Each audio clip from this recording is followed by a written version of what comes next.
હરિઓમ. ગ્રાણમ પાતુ મખત્રાતા. ગ્રાણમ પાતુ મખત્રાતા. મખત્રાતા, મખ એટલે યજ્ઞ, હોમ.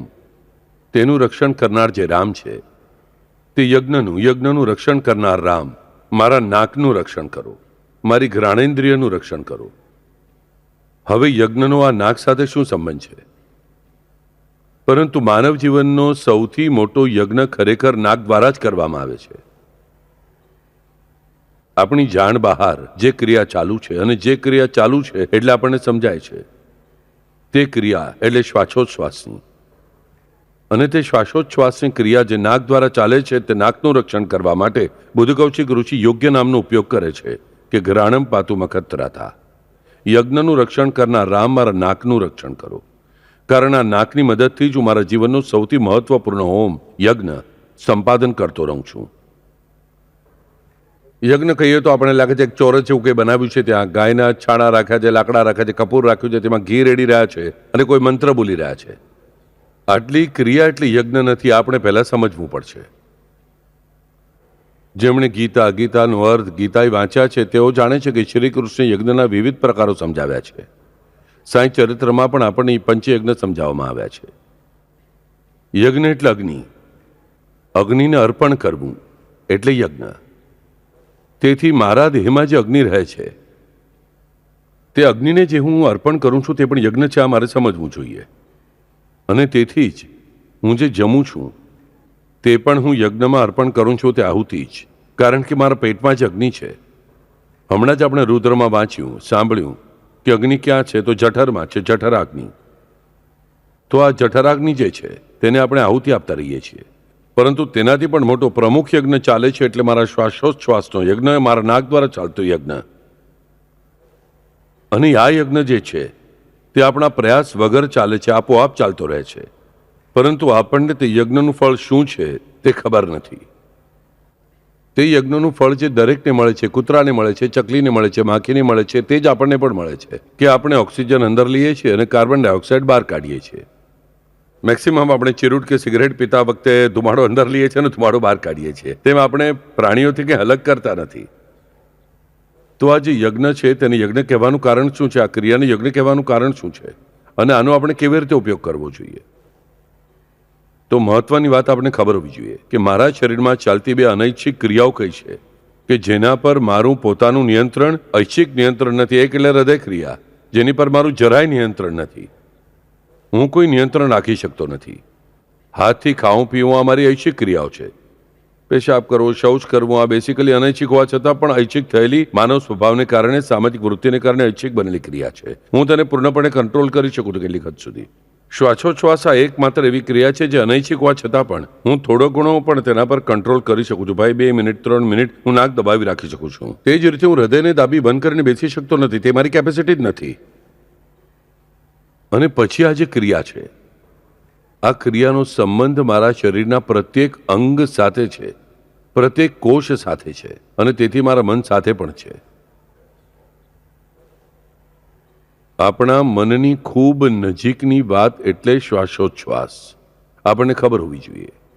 આપણને આપણું મન દેખાઈ શકતું નથી, મન બતાવી શકાતું નથી. મગજ બતાવી શકાય છે, પણ મગજની અંદરનું પણ મન બતાવી શકાય છે નહીં. મને ઇલેક્ટ્રિક કરંટ લગાવીને કયા એરિયામાં મગજના કયા પ્રકારના વિચાર ઉત્પન્ન છે તે બતાવી શકાય. પરંતુ મન એટલે શું તે મને મેપ કાઢીને બતાવી શકાશે નહીં, કારણ કે તે જિયોગ્રાફિકલ મેપ નથી. પરંતુ આજે મારું મન છે કે જેના વિશે દરેકને ઉત્સુકતા હોય છે, આ મનને જાણવાની, પોતાનું મન જાણવાની અને બીજાનું મન જાણવાની. મારું પોતાનું જે મન છે તેનો સૌથી નજીકનો સંબંધ મારા શ્વાસોચ્છ્વાસ સાથે છે. જો સાદી વાત છે કે શ્વાસોચ્છ્વાસ જોરથી ક્યારે ચાલે છે? જ્યારે માણસની ભાવનાઓ ઉભરાઈ જાય છે ત્યારે. ભયથી, દુઃખથી, કામથી, ક્રોધથી જ્યારે મારી વૃત્તિ ઉભરાઈ જાય છે, ત્યારે મારો શ્વાસોચ્છ્વાસ આપોઆપ જોરદાર ચાલે છે. એટલે મારા મનનો આની સાથે ચોક્કસ જ નજીકનો સંબંધ છે.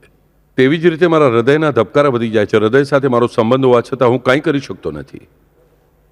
પરંતુ શ્વાસોચ્છ્વાસની ક્રિયાનો બીજો એક નજીકનો સંબંધ આપણને ખબર છે કે જેટલા પ્રમાણમાં શ્વાસોચ્છ્વાસની નંબર વધુ, પ્રતિ મિનિટનો રેટ વધારે, તે પ્રમાણમાં આયુષ્ય ઓછું. કાચબો ફક્ત 1 મિનિટમાં 4 વાર શ્વાસોચ્છ્વાસ કરે છે અને તેનું આયુષ્ય 300 થી 400 વર્ષનું હોય છે. માનવ સામાન્ય રીતે 16 થી 20 વાર કરે છે, તેથી તેનું આયુષ્ય મેક્સિમમ 70 થી 80 વર્ષનું હોય છે. જ્યારે જે નાના નાના કીટકો છે તેઓ મિનિટમાં 150 વાર તેનો શ્વાસોચ્છ્વાસ ચાલે છે, 80 વાર શ્વાસોચ્છ્વાસ ચાલે છે. તેનું આયુષ્ય માંડ થોડા દિવસોનું હોય છે. આપણા ધ્યાનમાં આવશે કે શ્વાસોચ્છ્વાસનો સંબંધ જે મારા મન સાથે છે તેમ મારા શાંત અને સ્થિર આરોગ્યદાયી જીવન સાથે પણ છે. એટલે મારા મનનું આરોગ્ય અને મારા શરીરનું આરોગ્ય, આ બંને આરોગ્ય સાથે મારા શ્વાસોચ્છ્વાસનો અત્યંત નજીકનો સંબંધ છે. અને ત્રીજી મહત્વની વાત એટલે કે આપણે ઘણીવાર સાંભળીએ છીએ, જોઈએ છીએ, પંડિતજી આવે છે, પૂજામાં પણ કહેવામાં આવે છે, ભાઈ નાક દબાવો, આમ કરો, અહીંથી શ્વાસ છોડો, પછી આવું બોલો, પછી આમ કરો, પછી તેમ કરો. કંઈ સંબંધ છે? ભગવાનનું નામ લેવાનું પણ તે નામ સાથે સંબંધ છે. અને એટલું જ નહીં તો આપણે સાઈ ચરિત્રથી લઈને દરેક ગ્રંથ સમજાવે છે કે આ જે શ્વાસોચ્છ્વાસ છે તે એકચ્યુઅલી અજપાજપ છે. અજપાજપ એટલે હું જાણી જોઈને જાપ ન કરતા આપોઆપ થનારા જાપ છે. અને આ કયા છે? તો આને કોઈ સોહમ કહે છે, કોઈ હંસ કહે છે. આપણે કઈ દિશામાં જોઈએ છીએ તેના પર આધાર રાખે છે. સોહમ એટલે સ અહમ, એટલે તે હું છું, એટલે હું પરમાત્માનો અંશ છું, હું પરમાત્માથી અલગ નથી. આ સમજાવતો આ યજ્ઞ છે, આ નામ જપ યજ્ઞ છે. અને ખરેખર જો આપણે આપણા શ્વાસોચ્છ્વાસનો અવાજ ધ્યાનથી સાંભળવાનો પ્રયાસ કરીએ તો આપણને ચોક્કસ જ સમજાશે કે આવા સહ અને અહમ આ રીતે જ આવે છે. સહ એટલે તે અને અહમ એટલે હું. એટલે આપણા ધ્યાનમાં આવશે કે આ જાપનું મહત્વ કેટલા દ્રષ્ટિકોણથી તે માનસ મન સાથે સંબંધિત છે, તે શરીર સાથે સંબંધિત છે, અને મન જ શરીર બુદ્ધિથી પર જે મારી પ્રજ્ઞા છે એટલે જે આધ્યાત્મ છે તેની સાથે પણ, મારા વિજ્ઞાનમય કોષ સાથે પણ તેનો ખૂબ નજીકનો સંબંધ હોવો જ જોઈએ. જેને આપણે ત્રિતાપ કહીએ છીએ. 3 પ્રકારના તાપ મનુષ્યને મળે છે આવીને: આધ્યાત્મિક, આધિદૈવિક, આધિભૌતિક. આ ત્રણેય તાપ દૂર કરવાનું સામર્થ્ય આ મારા શ્વાસોચ્છ્વાસની ક્રિયામાં ચોક્કસ જ છે. તો આપણે શ્વાસોચ્છ્વાસની ક્રિયાની ઉપેક્ષા કેમ કરીએ છીએ? કારણ આપણને તેના વિશે બરાબર ખબર હોતી નથી. આપણને માત્ર એ જ ખબર છે કે પ્રાણાયામ કરતા યોગી લોકો શ્વાસોચ્છ્વાસ રોકીને પાણીની અંદરથી 10-10 મિનિટ સુધી ઉપર નથી આવતા. આવી અર્થહીન કલ્પનાઓથી આપણું કંઈ ભલું થતું નથી, સમજી લો. બિલકુલ ભલું થતું નથી. મનપૂર્વક કહું છું વાલાઓ કે આધ્યાત્મ કરવું છે ને તો સાદી સાદી વાતો પહેલા કરવા લાગો. આપણે અધ્યાત્મની શરૂઆત કરીએ છીએ ત્યારે પહેલા આપણું અધ્યાત્મ ક્યાંથી શરૂ થાય છે? આત્મા, પરમાત્મા, માયા, બ્રહ્મ, પરબ્રહ્મ, સત્ય, અસત્ય, ઋત, અનઋત. અને પછી એકવાર જ્યારે આપણે ભૂલભુલૈયામાં પ્રવેશ્યા, મનુષ્ય બહાર જ નીકળી શકતો નથી, તે અંદર જ ચક્રાકાર ફર્યા કરે છે. તે જ રીતે આત્મા બ્રહ્મની ગૂંચવણમાં સાંઈ બાબાએ સુંદર શબ્દનો ઉપયોગ કર્યો છે હેમાડપંથના સાંઈ ચરિત્રમાં કે બ્રહ્મ ગુંડાળે. આ બ્રહ્મ ખરેખર ગોટાળો, બ્રહ્મ જ ગોટાળો મોટો. એટલે આપણે તેનો અભ્યાસ કરવાનો વિચાર કરીએ છીએ ત્યારે એટલા ઊંડા ઊંડા ઉતરીએ છીએ કે બ્રહ્મ દૂર રહ્યો, પરબ્રહ્મ દૂર રહ્યો, આપણે ભગવાનથી જ પરાયા થઈ જઈએ છીએ. અધ્યાત્મમાં આપણે આવી જટિલ વાતોનો ખૂબ વાદ વિવાદ કરતા રહીએ છીએ, અને આ વાદ વિવાદ કરવાથી આપણા હાથમાં કંઈ લાગતું નથી. એક કહેવત છે મરાઠીમાં, પ્રયત્ન વાળું છે કણ રગડીતા તેલ હી ગળે. મને જરા પણ ગમતું નથી, કારણ મને ખબર છે કે પ્રયાસ ગમે તેટલા કરીએ તો પણ રેતીના કણોને રગડવાથી તેલ ક્યારે નીકળશે નહીં. પરંતુ આપણે બાળકોના મોઢા પર ફેંકવા માટે હંમેશા વાપરીએ છીએ. જો બાળક પૂછે, પિતાજી હું લાવીને આપું છું, આપણે 3 દિવસ રેતીના કણોને પીસીશું, તેલ નીકળશે કે? પિતાને મોઢું છુપાવવાનો વારો આવશે. જો પ્રયાસ કરવા હોય તો તલને પીસવાના કરો અને તેલ મેળવો. રેતીના કણની આવી કલ્પનાઓ ન કરો. પણ આપણો ભારતીયોનો સ્વભાવ જ ખરેખર એવો છે કે ફક્ત શબ્દ છલ કરવાનું, શબ્દ છલ કરવાનું. ગૌતમ બુદ્ધે ખૂબ સુંદર વાત કહી છે કે બાળકો, વ્યર્થ જન્મ, પુનર્જન્મ, મૃત્યુ, મૃત્યુ પછી શું થાય છે, આત્મા એટલે શું, પ્રાણ એટલે શું, આનો વાદ વિવાદ કરવાને બદલે જીવનનો અનુભવ કરો. સારું શું અને ખરાબ શું તે નક્કી કરો અને નીતિથી અને વિવેકથી સદગતિ સ્વીકારો. આજ આપણને તુકારામ મહારાજે પણ સમજાવ્યું, જ્ઞાનેશ્વરે પણ સમજાવ્યું કે નામ લો, નીતિથી વર્તો, વિવેકથી વર્તો. બ્રહ્મ બ્રહ્મ જેને કહો છો તે તમારી પાસે બારણે આવીને ઊભું રહે છે. તે પરબ્રહ્મ આવીને મારા બારણે ઊભું રહે છે. જનાભાઈ જોર જોરથી કહી રહે છે, પકડ્યો પંટરીનો ચોર, ગળામાં બાંધીને દોર. આ તેમણે કેવી રીતે કર્યું? તે ક્યાંક નાક પકડીને બેસેલા દેખાય છે આપણે જનાભાઈ છાણા થાપતા દેખાય છે, વાસણો ઘસતા દેખાય છે, કપડાં ધોતા દેખાય છે, અને તેમની સાથે તેમના ભગવાન પણ આ બધા કામ કરતા આપણને દેખાય છે.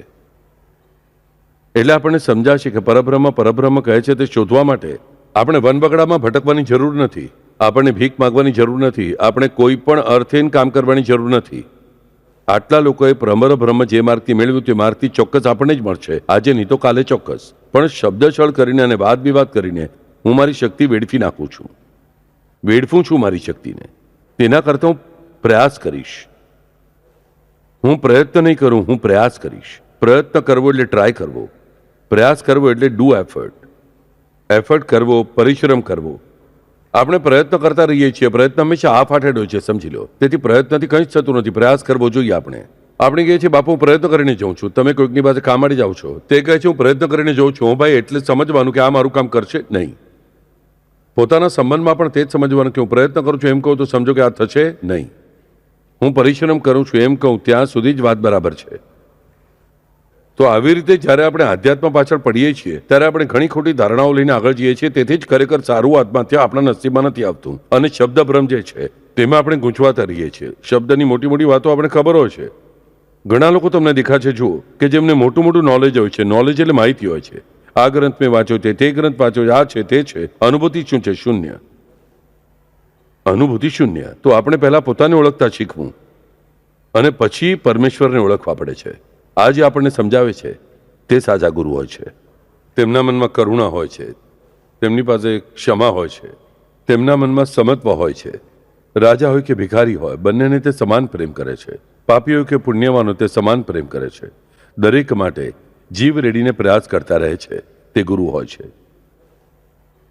અને આપણે જો અધ્યાત્મમાં પ્રવેશ કરવાનો હોય, તુકારામ જેવા, જ્ઞાનેશ્વર જેવા, રામદાસ જેવા, સુરદાસ જેવા, તેમના ગ્રંથ, તેમના શબ્દોને આપણે ગુરુ કરવા પડશે. તેમના માર્ગે આપણે ચાલવું પડશે.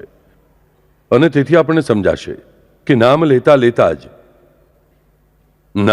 લેતા જ આપણા જે શ્વાસોશ્વાસ છે તે એક રિધમિક રીતે થવા લાગે છે, એક રિધમ પર થવા લાગે છે. જો સાદી વાત તમે ધ્યાનમાં લો વાલાઓ, ધારો કે આપણે હરિપાઠ ગાતા ગાતા નાચી રહ્યા છીએ. હરિમુખે મણા પુણ્યચી ગણના કોણ કરી. અથવા આપણે હનુમાન ચાલીસા બોલી રહ્યા છે નાચીએ છીએ. આપણે જય જય રામકૃષ્ણ હરિની ધૂન કરી રહ્યા છે નાચીએ છીએ. આપણે વિઠ્ઠલ હરી ગાઈને નાચીએ છીએ. નાચતા નાચતા અથવા ઇવન બેઠેલા હોવા છતાં પણ આપણા મનની સાથે, આપણી જીભ સાથે આપણા મનને એક સ્પંદન શક્તિ પ્રાપ્ત થાય છે. તેની સાથે એક લય પ્રાપ્ત થાય છે, એક રિધમ પ્રાપ્ત થાય છે. અને તે જ રિધમ આપણા મનની સાથે આપણા સંપૂર્ણ શરીરમાં ફેલાય છે. શરીરને, આપણા મનને એક રિધમ પ્રાપ્ત થાય છે જુઓ. અને તેની સાથે તે શરીર સાથે મારા શરીરનો જે એક આવશ્યક ભાગ છે એટલે મારા ફેફસા, મારો ડાયાફ્રામ, મારું નાક, આ મારી શ્વસન ક્રિયાને એક રિધમ પ્રાપ્ત થાય છે. એક સહજતા આવે છે.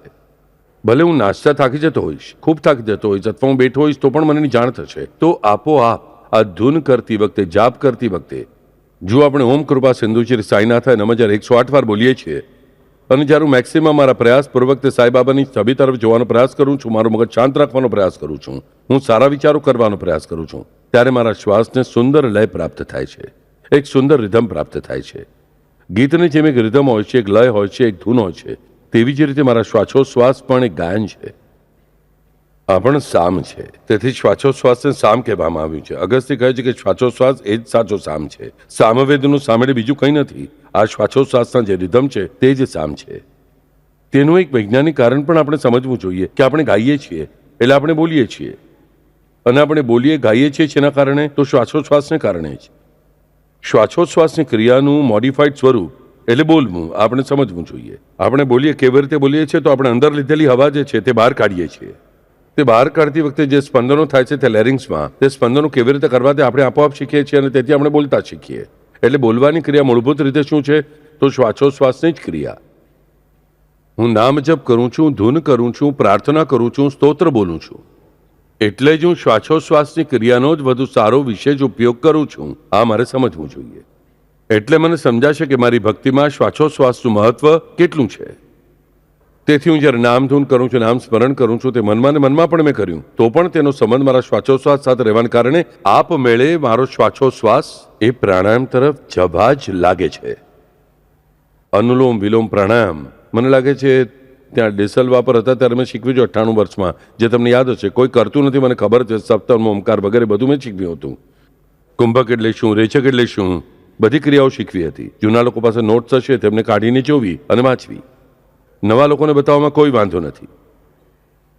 તો આપણે આ પ્રાણાયામ યોગશાસ્ત્રમાંથી કોઈ સારા શિક્ષક પાસેથી શીખી લીધું અને કર્યું તો સારી વાત છે. પ્રાણાયામ એ ખરેખર સુંદર વસ્તુ છે. પણ હું નામસ્મરણ જ્યારે કરું છું, હું મનથી નામસ્મરણ કરું છું, ભક્તિ કરું છું, મંત્ર બોલું છું, સ્તોત્ર બોલું છું, ત્યારે આપમેળે મારા પ્રાણાયામ સિદ્ધ થાય છે. આપમેળે એટલે આપમેળે હું મનપૂર્વક કહું છું વાલાઓ તમને, તમે આ વાત યાદ રાખો.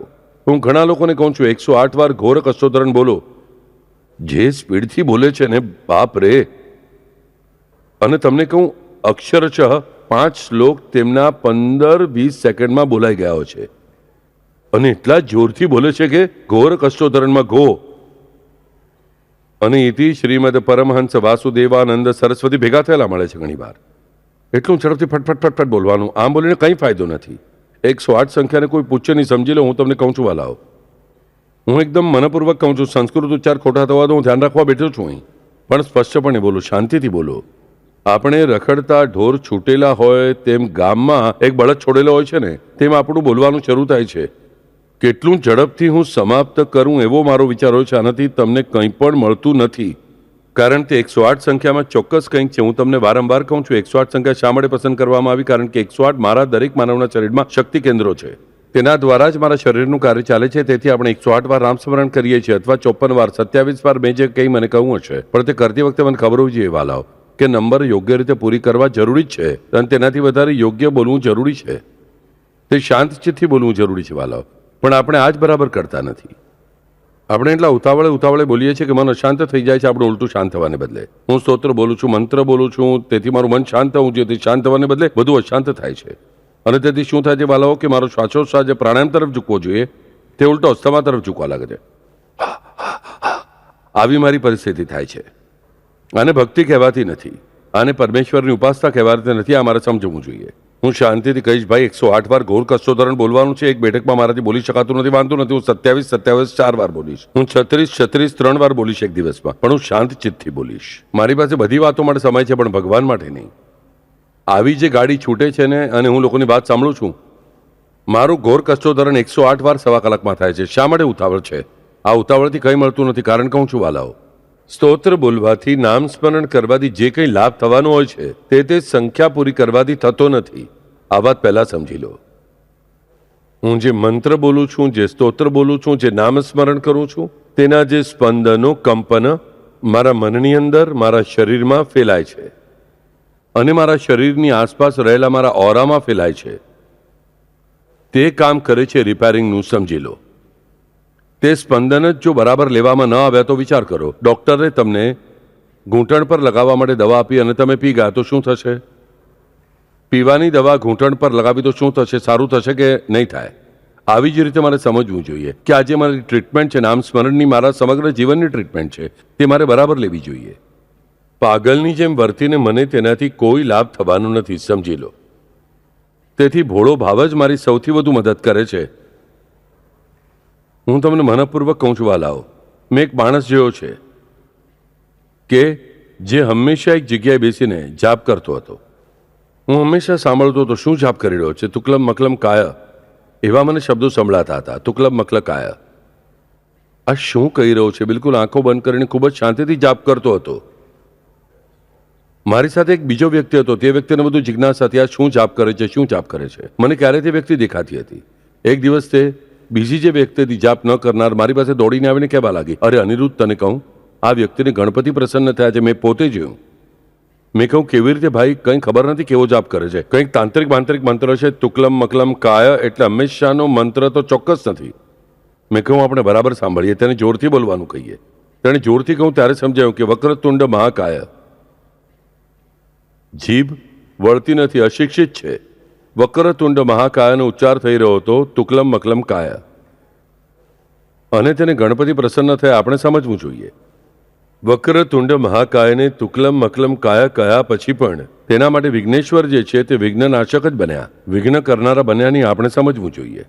તેથી હું મનપૂર્વક કહું છું તમને, તમે માત્ર તે સંખ્યા પૂરી કરવા પાછળ પડો છો.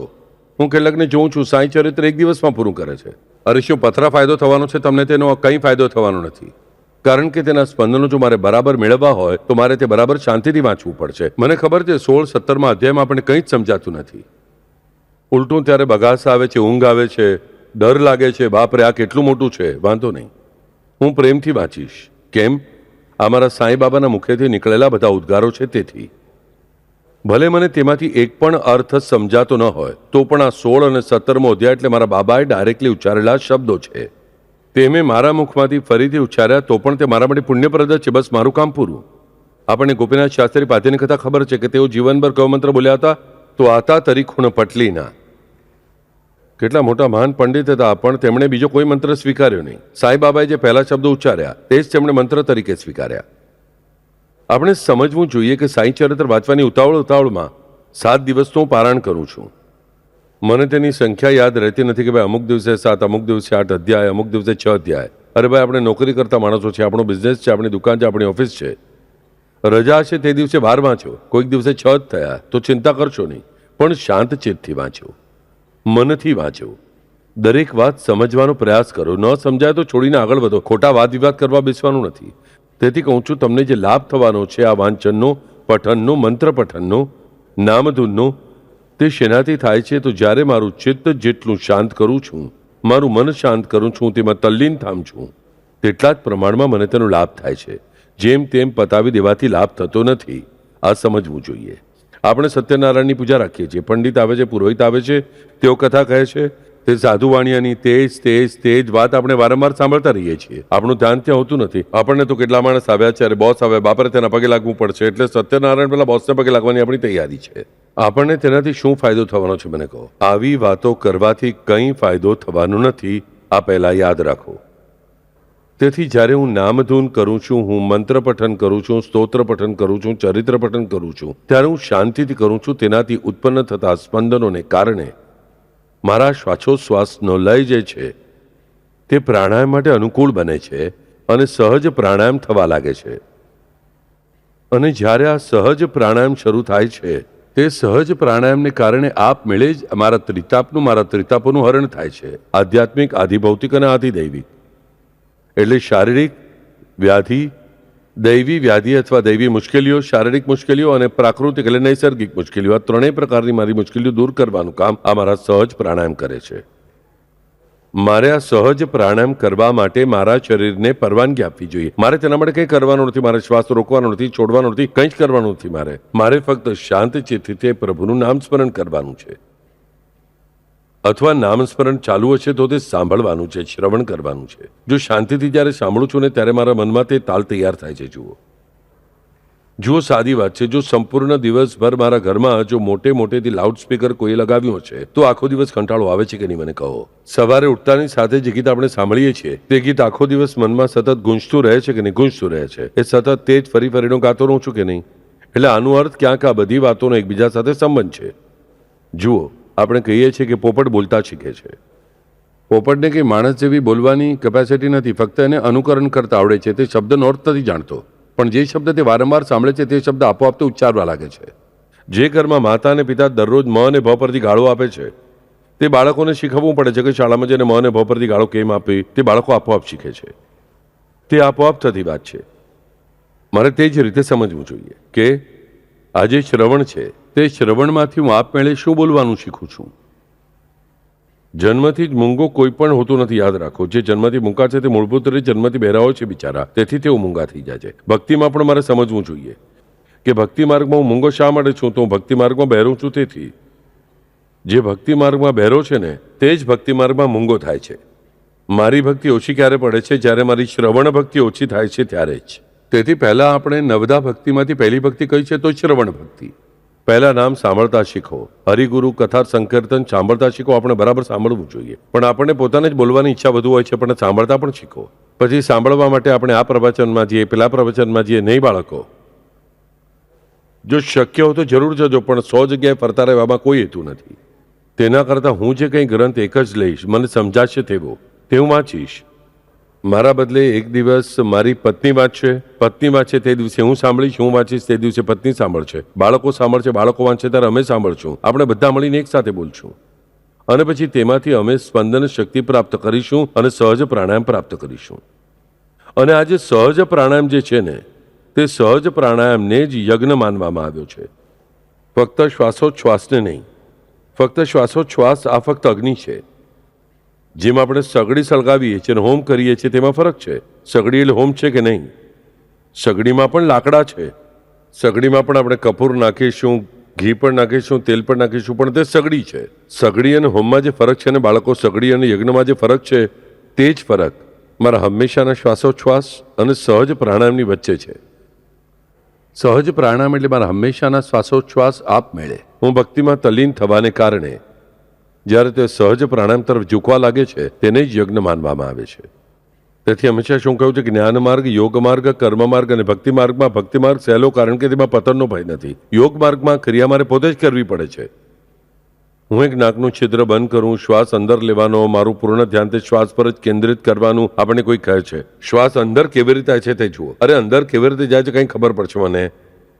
સાદો કોળિયો પણ આપણે લઈએ છીએ તો ગળા સુધી આપણને ખબર પડે છે, ત્યાંથી નીચે કેવી રીતે જાય છે સમજાય છે આપણને? મને કહો. જો સમજાતો હતો તે પાગલ નક્કી. શાસ્ત્ર જ આપણને સ્પષ્ટપણે સમજાવે છે. આપણું મેડિકલ સાયન્સ કે આ સમજી શકાતું નથી.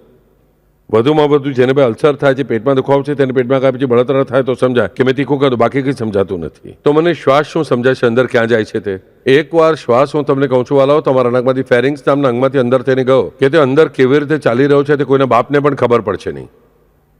100% ખબર પડતી નથી. કેવી રીતે સમજાશે તમને? તો આપણે કલ્પનાથી તેના પર ધ્યાન રાખીએ છીએ અને તે કલ્પના પણ ખોટી જ છે. અને જે અસત્ય છે તેની પાછળ જઈને ભગવાન મળતા નથી, આ સમજવું જોઈએ. જે અસત્ય છે તેની પાછળ પડીને કંઈ મળતું નથી. આપણે તે શ્વાસનો માર્ગ આપણે મેક્સિમમ ધ્યાન રાખવાનો પ્રયાસ કર્યો, તે અંદર ગયો અહીં સુધી આપણને સમજાય છે. ફરી બહાર આવતી વખતે સમજાય છે, પણ તે અહીં સુધી પહોંચ્યા પછી તે એલ્વિલોસમાં પહોંચ્યો છે તે આપણને સમજાય છે. હું કોઈ કહે તો સમજી લેવાનું અમારે જુઠ્ઠું મળી રહ્યો છે અથવા તેને ભ્રમ થયો છે. આ કોઈ પણ જાણી શકતું નથી. આ કોને સમજાય છે તે પણ કહું છું કે યોગ માર્ગથી જ્યારે તે જ રીતે પ્રાણાયામ કરતા કરતા કરતા કરતા વર્ષોના વર્ષો જે વ્યક્તિ પ્રાણાયામ કરતા રહે છે, ઘણા વર્ષો પછી તેની યામ સિદ્ધિ પ્રાપ્ત થાય છે, જેમાં તેમને આ શ્વાસનો પહેલો બહાર થવાનો પ્રવાસ, બહાર એટલે ઉચ્છ્વાસ પહેલા સમજાય છે. આપણને ખબર નથી કે ઘણા લોકોને ગેરસમજ હોય છે કે બહાર કાઢવાનો શ્વાસ જે છે પ્રાણ છે અને અંદર લેવાનો શ્વાસ છે તે અપાન છે. આપણે ઉલટું સમજીએ છીએ. અંદર લેવાનો જે શ્વાસ છે તે અપાન છે અને બહાર કાઢવાનો શ્વાસ તે પ્રાણ છે. તેથી પહેલા આપણને અપાન સમજાય છે, બહાર કાઢવાનો શ્વાસ સમજાવવા લાગે છે અને પછી તે અંદર કેવી કેવી રીતે થાય છે તે ધીરે ધીરે જ્યારે નિયમ સિદ્ધિ પ્રાપ્ત થાય છે ત્યારે મને સમજાય છે. તેને પણ સિદ્ધિઓ માનવામાં આવી છે. અમારે સમજવું જોઈએ. મને તરત જ આ બધું સમજાતું નથી. મારે તે સમજવા માટે ઘણા વર્ષો વિતાવવા પડે છે. અને જો તેમાં ભૂલ કરી મારું કોન્સન્ટ્રેશન ડગ્યું તો મારો ઘાત નક્કી જ છે. તેના કરતાં જ્યારે હું ભક્તિ માર્ગથી નામસ્મરણ કરું છું ત્યારે આપમેળે શાંતચિત્ત થવા લાગે છે. શાંતચિત્ત થતાં થતાં મારા પ્રાણાયામની, મારા શ્વાસોચ્છ્વાસની લય જે છે તે મારા સહજ પ્રાણાયામ તરફ વળવા લાગે છે અને મારા દેહને આપમેળે સહજ પ્રાણાયામ થવા લાગે છે. અને આ જે સહજ પ્રાણાયામ છે તે જ યજ્ઞ છે અને આ યજ્ઞનું રક્ષણ તે રામ કરે છે. તમે કહેશો બાપુ કેવી રીતે અને કેમ? તો મેં પહેલા પણ ઘણીવાર તમને સમજાવ્યું કે બાળક જન્મ લે છે ત્યારે તેના રડવાનો અવાજ કેવો છે? કોહમ. આપણે જો ધ્યાનથી સાંભળીએ, નવું જન્મેલું બાળક જે રડે છે તે રડવાનો અવાજ સ્પષ્ટપણે કોહમ આ જ હોય છે. કોહમ એટલે કહમ. હું કોણ છું? કોહમ. કોહમ. અને તેનો જવાબ શોધવા માટે જન્મ થયો હોય છે, તેથી તે પ્રશ્ન પૂછે છે. તેનો જવાબ જીવતા રહેતા મળતો નથી. ત્યારે છેલ્લો શ્વાસ લેતી વખતે તેનો જવાબ તેને દેખાય છે. કોહમ રામ. કે હું આત્મા છું, મારો આત્મા તે જ આત્મારામ છે. આ જવાબ તેને સમજાય છે અને તે જવાબ આપવા માટે તે ફરીથી કોઈને મળી શકતો નથી. અને મળ્યો તો પણ સાંભળનાર તે મનસ્થિતિમાં નહીં હોય સાંભળવાની, તે જે કંઈ કહી રહ્યો છે તે. આ જે કોહમ છે, આ કોહમનો જવાબ જે રામ છે તે જ સૌથી મહત્વનો છે. કારણ કે આ સંપૂર્ણ વિશ્વનો તે કર્તા છે. તે કરતા છે. તેથી આ જે રામ છે, આજે સંપૂર્ણ જીવનના ચૈતન્યના કરતા છે. રામદાસનું ભીમરૂપી મહારુદ્ર સ્તોત્ર આપણે સાંભળીએ છીએ. રામરૂપી અંતરાત્મા દર્શને દોષ નાસ્તી. પણ અંતરાત્માના દર્શન થયા વગર મારા દોષો નાશ પામતા નથી. આ મારે સમજવું જોઈએ. અને તેનું પહેલું પગથિયું એટલે મારો સહજ પ્રાણાયામ. અને આ જે સહજ પ્રાણાયામ છે તેનો આ સ્વામી રામ શા માટે, તેના રક્ષણ કરતા રામ શા માટે? તો તેના માટે રામ નામનું વિશ્લેષણ પહેલા ઘણીવાર કરવામાં આવ્યું છે કે રામ શબ્દ, રામ નામ બને જ છે 3 બીજથી, ર, આ અને મ. રમ ઇતિ અગ્નિ બીજ. ર આ અગ્નિનું બીજ છે. આ ઇતિ ભાનુ બીજ. આ ભાનુ બીજ એટલે સૂર્ય બીજ, અગ્નિ સૂર્ય. અને મકારે શશી. મ આ ચંદ્રનું બીજ છે, સોમનું બીજ છે. આ ચરાચરની ત્રણ મૂળભૂત શક્તિઓ છે: અગ્નિ, પ્રકાશ અને ચંદ્ર, એટલે શીતળતા, શાંતિ, સૌમ્યતા. આ ત્રણેય બીજ સમાન રીતે ધારણ કરનાર રામ આ નામ છે. ઉષ્ણ સ્નિગ્ધ ગુરુ, શાંત સ્નિગ્ધ ગુરુ અને ઉષ્ણ સ્નિગ્ધ લઘુ, એવી ત્રણેય મનુષ્ય શરીર માટે આવશ્યક રહેનારું. આપણે સાંઈ ચરિત્રમાં જે વાંચીએ છીએ કે આહાર, નિદ્રા, ભય, મૈથુન સર્વ જગતાસી સમ સમાન, તેમાં આહાર, નિદ્રા અને મૈથુન આ ત્રણ કેન્દ્રો પર સત્તા ધરાવનાર આ રામ નામ છે. આહાર શું, નિદ્રા શું અને મૈથુન શું? મૈથુન એટલે સેક્સ નહીં, મૈથુન એટલે કોમ્પિટન્સી, પોટન્સી, સક્ષમતા, કાર્યક્ષમતા, કોમ્પિટન્સી. આ બધું મને આપનાર જે ત્રણ કેન્દ્રો છે, આહાર, નિદ્રા, મૈથુન, આ ત્રણ કેન્દ્રોને પ્રોત્સાહન આપવાનું કામ રામ નામ કરે છે. અને જે ભય નામનું ચોથું કેન્દ્ર છે, કે જે કેન્દ્રને કારણે આ પહેલા ત્રણ કેન્દ્રોનું કામ બરાબર ચાલતું નથી, તે ભય કેન્દ્ર એટલે રાવણનો નાશ કરવાનું કામ આ રામ નામ કરે છે. અને મારા જીવનમાં જે બધા વિવિધ તાપ બને છે, તે તાપ શેના કારણે બને છે? તો મારા ત્રણ કેન્દ્રોમાં ખરાબી ઉત્પન્ન થાય છે ત્યારે જ. હું સંકટનો સામનો શા માટે કરી શકતો નથી? મારી કાર્યક્ષમતા ઓછી થઈ ગઈ છે, મારી શક્તિ ઓછી થઈ ગઈ છે ત્યારે જ.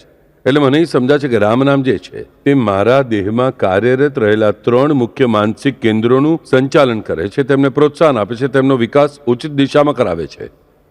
અને તે જ કામ આ મારા સહજ પ્રાણાયામ પણ કરતા રહે છે. અને આ સહજ પ્રાણાયામ ફરીથી કેવો છે? આ સહજ પ્રાણાયામ જે છે, જે શરૂ થયો કે મારું ભય નામનું કેન્દ્ર દબાવી દેવામાં આવે છે, અને ભય જે ક્ષણે મારા મનમાં ઉત્પન્ન થાય છે તે ક્ષણે સહજ પ્રાણાયામનો નાશ થાય છે. જે ક્ષણે સહજ પ્રાણાયામ શરૂ થાય છે તે ક્ષણે ભયનો નાશ થાય છે, અને ભય વધવા લાગે ત્યારે સહજ પ્રાણાયામનો નાશ થાય છે. પછી મારે સમજવું જોઈએ કે આ જે ભય છે મારા જીવનને વ્યાપીને રહેનારો, તે ત્રણ ત્રિવિધ તાપોને કારણે મારા જીવનમાં જે બને છે, આવે છે, જીવનમાં આવે છે, તેનો નાશ કરનારે આ બે વાતો છે: સહજ પ્રાણાયામ અને રામ નામ. પણ જ્યારે રામ નામ અને આ સહજ પ્રાણાયામ એકરૂપ થશે ત્યારે મને કેટલી સુંદર વાત થશે. એટલે વિચારો, એક જ માણસ એક કંપનીમાં સવારે 8 થી સાંજે 6 નોકરીએ છે, અને તે જ સમયે તે બીજી કંપનીમાં પણ નોકરીએ છે. બંને જગ્યાએ બંને તરફથી તેને પગાર મળે છે, અને બંને જગ્યાએ તેને એક જગ્યાએ બેસીને તે બંને જગ્યાનું કામ કરી શકે છે. છેતરપિંડી હું કહેતો નથી, બંને ત્રણેય જગ્યાએ નામ નોંધાવે છે અને કામ કર્યા વગર પૈસા કમાય છે એવું મારે કહેવું નથી. માત્ર ઉદાહરણ માટે કે ભાઈ હું એક જગ્યાએ બેસીને બંને જગ્યાનું કામ પૂરું કરું, બંને જગ્યાનું મહેનતાણું મને સમય મળી રહ્યું છે, તો કેટલું સુંદર થશે ને. મારી જે ઈચ્છા છે તે ઈચ્છા ક્યારે પૂરી થાય છે? જ્યારે મારું આ રામ નામ અને મારા સહજ પ્રાણાયામ એકરૂપ થવા લાગે છે ત્યારે. પછી બાપુ કૃષ્ણ કૃષ્ણ બોલવાથી નહીં થાય, થશે. સાંઈ સાંઈ બોલવાથી નહીં થાય, થશે. પરંતુ રામ નામમાં વધુ સરળતા છે. રામ નામમાં દરેક માનવ માટે સૌથી વધુ સરળતા છે. કારણ કે આ ત્રણ કેન્દ્રો જે મેં કહ્યા, તે ત્રણ કેન્દ્રો પર જે દરેક નામ કાર્ય કરે છે, પરંતુ તે જગ્યાએ થોડો તરતમ ભાવ છે. અમુક કેન્દ્ર પર 20 ગ્રામ, બીજા કેન્દ્ર પર 21 ગ્રામ, ત્રીજા કેન્દ્ર પર 25 ગ્રામ. જ્યારે રામ નામ કેવું છે કે તે દરેક કેન્દ્ર પર દરેક માણસ પ્રમાણે અલગ અલગ કામ કરે છે. એક માણસના મૈથુન કેન્દ્ર પર જો વધુ કામ કરવું જોઈએ તો તે ત્યાં વધુ કામ કરે છે. બીજા માણસના મૈથુન કેન્દ્ર પર ઓછું કામ કરવું જોઈએ તો તે ત્યાં ઓછું કામ કરીને નિદ્રા પર વધુ કામ કરે છે. એટલે જેને જેને જેટલું જરૂરી છે તેટલો સેલ્ફ એડજસ્ટિંગ ડોઝ આપણે જેને કહીએ છીએ, આ ડોઝ સ્વયં જ એડજસ્ટ કરવામાં આવે છે રામ નામનો, કે ક્યાં તે પૂરો પાડવો ને ક્યાં પૂરો પાડવો નથી. આ રામ નામ આપોઆપ નક્કી કરે છે. તેથી કોઈ પણ કેન્દ્ર પર અન્યાય થઈ શકતો નથી. આપણને બધા જ સંત મહાત્માઓ હંમેશા રામ નામનું મહત્વ શા માટે સમજાવે છે? રામ નામ તેવું છે કે જે હું ઉચ્ચાર્યા પછી શાંત ચિત્તથી મનપૂર્વક તે આપોઆપ જાણે છે કે કામ કેવી રીતે કરવાનું છે, ક્યાં કરવાનું છે, ને કેટલું કરવાનું છે, ને ક્યાં સુધી કરવાનું છે, અને ક્યાં વિશ્રામ કરવાનું છે. અને તેથી આપણને બધાએ સમજાવ્યું છે કે રામ નામ સૌથી શ્રેષ્ઠ છે, કારણ કે તે સહજ નામ છે. રામ રામેતિ રામેતિ રમે રામે મનોરમે સહસ્ત્ર નામ તત્તુલ્યમ રામ નામ વરાનને.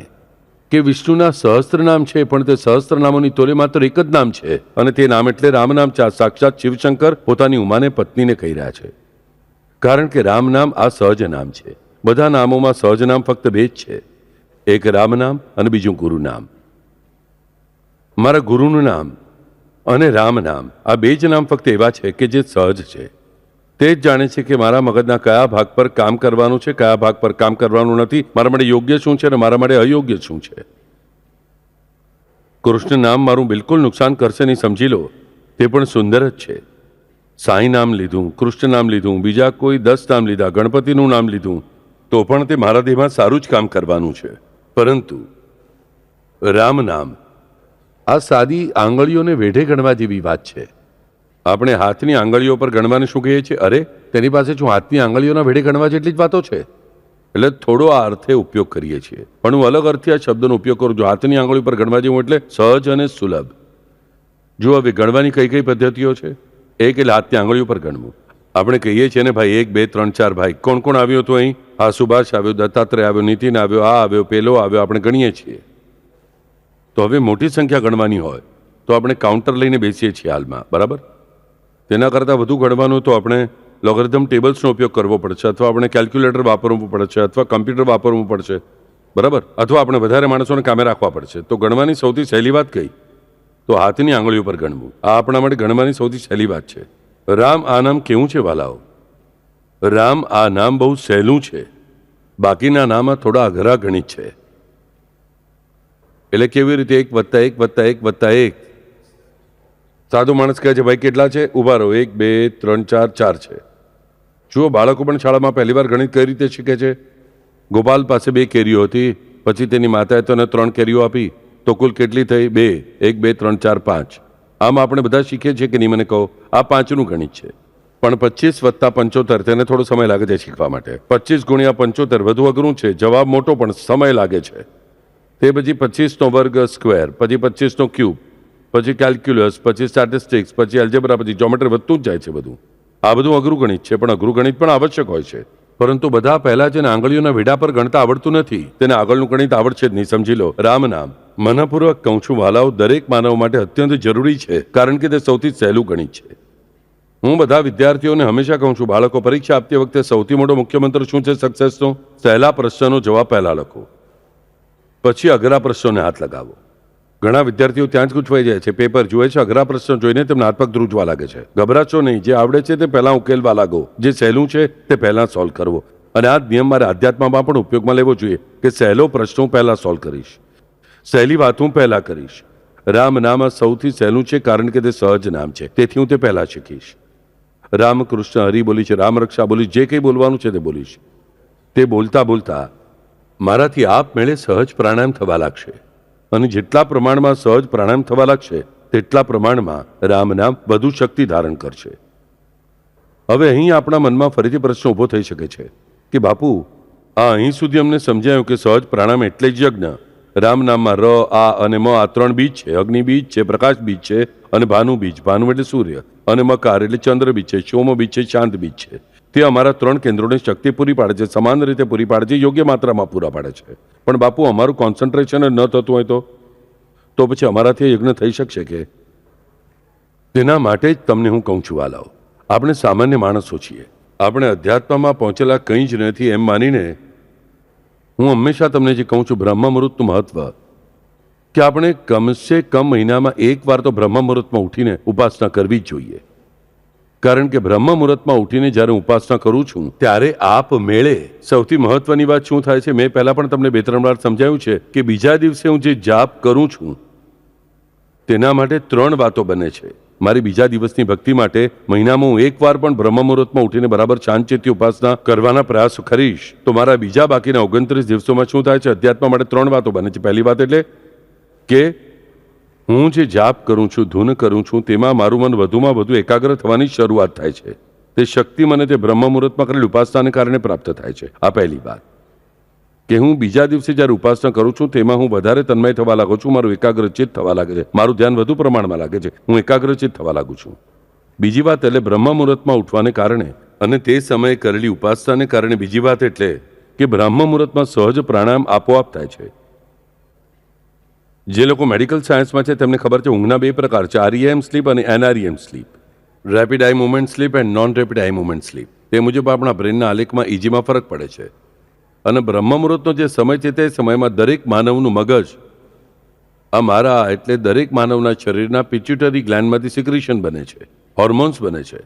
તે હોર્મોન્સના અને ઇલેક્ટ્રોલિસિસના બેલેન્સને કારણે સૌથી વધુ શાંત હોય છે, ખૂબ શાંત અવસ્થામાં હોય છે. તેથી આપમેળે મારો સહજ પ્રાણાયામ તરફ જ ઝુકાવ રહે છે. જ્યારે આપણે બ્રહ્મ મુહૂર્તમાં ઉઠીને મહિનામાં એકવાર પણ કરીએ છીએ ત્યારે આપણે કમસે કમ મહિનામાં એકવાર એટલો જ સમય 1-1.5 કલાક તો મારા સહજ પ્રાણાયામની મને આદત પડવા લાગે છે. પછી આદત લાગી હોય ત્યારે મને બીજા દિવસે અન્ય દિવસે પણ કામમાં આવે છે. જે મને ખબર જ નથી તે મને કરતા કઈ રીતે આવડશે? જો તમારે કોઈ પણ વાત કરવી હોય તો તે પહેલાં તમને ખબર હોવી જોઈએ ને.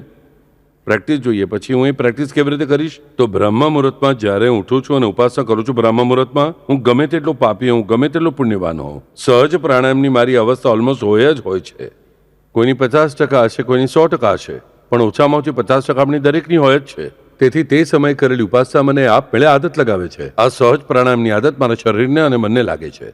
આ બીજી વાત. અને ત્રીજી મહત્વની વાત એટલે કે બ્રહ્મ મુહૂર્તમાં ઉઠીને જ્યારે હું મનપૂર્વક ઉપાસના કરું છું, બીજા દિવસે ભલે મારું એકાગ્રચિત થયું ન હોય તો પણ તે વ્યર્થ જતી નથી આ ઉપાસના. આ પરમાત્માના અકારણ કારુણ્યને કારણે બીજા દિવસે મારી એકાગ્ર ના થયેલા મનથી કરેલી ઉપાસનાને પણ મધુરતાથી સ્વીકારે છે. મને કહો, જો આ ત્રણ જબરજસ્ત ફાયદા મને બ્રહ્મ મુહૂર્તમાં ઉઠીને મળતા હોય તો પછી આપણને ઉઠવા માટે આટલી બધી આળસ શા માટે? મહિનામાં એકવાર, અઠવાડિયામાં એકવાર ઉઠ્યા એટલે ખૂબ જ સુંદર છે વાલાઓ. હું દરરોજ ઉઠું એમ કહેતો નથી, કારણ કે દરરોજ શક્ય પણ નથી. આપણે મુંબઈ જેવા જગતમાં શક્ય નથી. પણ મહિનામાં એકવાર ઉઠ્યા તો પણ મને કેટલા બધા લાભ થાય છે. આપણે ક્યારેય 4 મહિને ઉઠશું અને કહીશું કે હું એકવાર ઉઠ્યો હતો, તેનો લાભ ભગવાન મને હંમેશા આપે તો થવાનું નથી. કારણ કે મહિનાનું અલગ મહત્વ છે. મહિનો આ સંકલ્પના કઈ રીતે આવી? તો 15 દિવસ વધતા ચંદ્રના, 15 દિવસ ઘટતા જતા ચંદ્રના, એટલે આ 30 દિવસોનું મહત્વ છે. આપણે સમજવું જોઈએ કે આ સાયકલ છે, કાળચક્રનું એક પરિમાણ છે, 30 દિવસ છે. તો પછી આ ઓછામાં ઓછા 30 દિવસોમાં એકવાર તો બ્રહ્મ મુહૂર્તમાં ઉઠવું જોઈએ. અને જો હું તે સમયે ઉપાસના કરી શક્યો તો તેના મને 3 પ્રકારના લાભ થાય છે.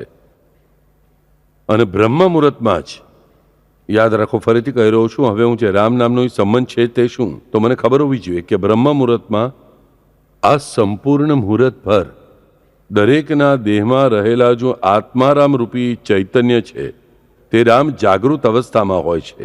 He is working as a active principal. તે સાક્ષી સ્વરૂપમાં રહેતા નથી.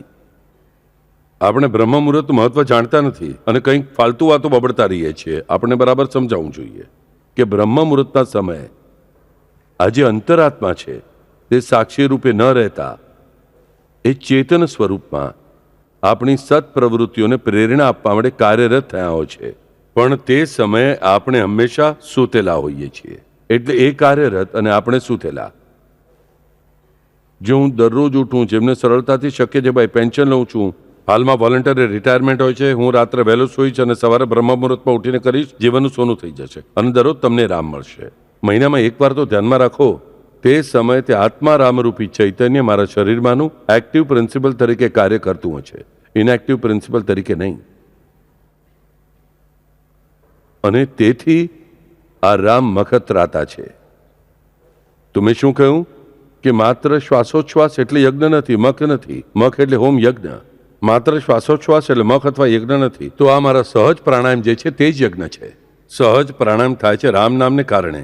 અને સવારના સમયે બ્રહ્મ મુહૂર્તમાં, અને બ્રહ્મ મુહૂર્તમાં જ્યારે સહજ પ્રાણાયામ થાય છે ત્યારે તે શા માટે થાય છે તેનું પણ કારણ મારે સમજવું જોઈએ. સહજ પ્રાણાયામ આપોઆપ થાય છે તેનું એક શારીરિક કારણ એટલે કે પિટ્યુટરી ગ્લેન્ડ જ્યારે હોર્મોન સિક્રેટ કરે છે રાત્રિના સમયે, જેને આપણે બાયોલોજીમાં, મેડિકલ સાયન્સમાં બાયોરિધમ્સ કહીએ છીએ, તે અનુસાર જે હોર્મોન સિક્રેટ થતા હોય છે તેથી મારું મન શાંત હોય છે.